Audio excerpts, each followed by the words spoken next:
Brought to you by TechnoSpark 20 series smartphones. I'm superhuman.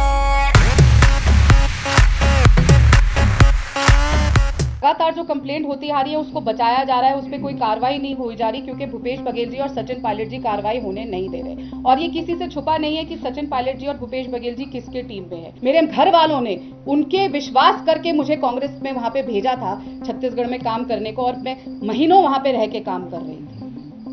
लेकिन मुझे प्रभु श्री राम पे पूरा यकीन है कि जितना भी ये प्रभु श्री राम का विरोध कर ले, लेकिन प्रभु श्री राम मुझे आखिरकार न्याय दिला के रहे।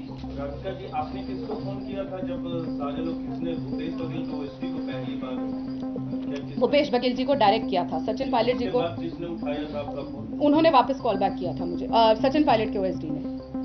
मैंने सचिन पायलट को कॉल किया था, उनके ओएसडी ने फोन उठाया। वो लड़की उनकी पार्टी की जो एआईसीसी ऑफिस बेरर है, जब उसे कमरे में बंद कर दिया जाता है तो भूपेश बघेल के आगे आके प्रियंका गांधी जी खड़ी नहीं होती। भूपेश बघेल के आगे आके खड़े होकर राहुल गांधी जी खड़े नहीं होते, क्योंकि मैं राम जी के ननिहाल होके आई हूं, मैं राम जी के अयोध्या धाम होके आई हूं, तो सबसे ज्यादा उनको मुझसे घृणा हो।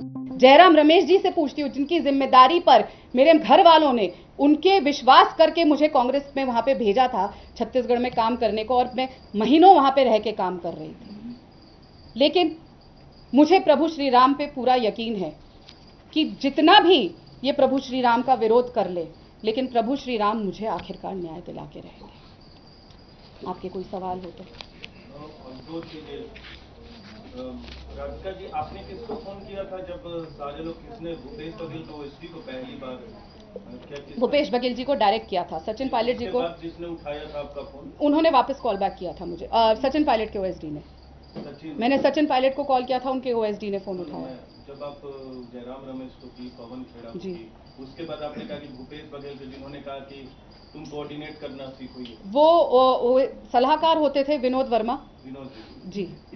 एक आपने एक लाइन बोली कि क्या पहुंचाते हैं भूपेश बघेल प्रियंका गांधी, ये क्या पहुंचाने? देखिए, ये सब जानते हैं कि दुशील जो है वो कक्का का आदमी है, और लगातार भूपेश बघेल जी प्रेशर बनाए हुए हैं कि उस पर कोई कार्रवाई ना हो, वरना लगातार जिसके ऊपर कंप्लेंट हो रही है, और ये भी नहीं, यहाँ लगातार जो कंप्लेंट होती आ रही है उसको बचाया जा रहा है, उस पर कोई कार्रवाई नहीं हुई जा रही क्योंकि भूपेश बघेल जी और सचिन पायलट जी कार्रवाई होने नहीं दे रहे।